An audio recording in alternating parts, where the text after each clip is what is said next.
Hey guys, R4GE VipeRzZ here, and today I'm going to show you how we can embed videos in PowerPoint 2019. So if we open PowerPoint up, to embed a video, all we need to do is we just need to come to the Insert tab, and then we need to come along to the right hand side where it has video, and then if we click on the video option, you can then select video on my PC, so that is a local video on your computer, or you can select online video, and that is a video that's online.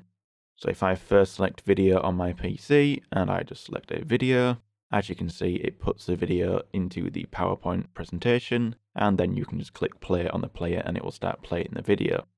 Now if you want to insert a video from online, all you have to do is come back to video again and then click online video. Then all you do is you just paste the URL of the video into the bar and then you click insert. And then there we go, we've now inserted our online video. So if we just change the size of it and play, as you can see, there we go, it's now played a video from online. So guys, that's as simple as it gets. If you like the video, don't forget the like button. If you disliked it, hit the dislike button. Subscribe for more content like this, and I'll see you another time. Bye.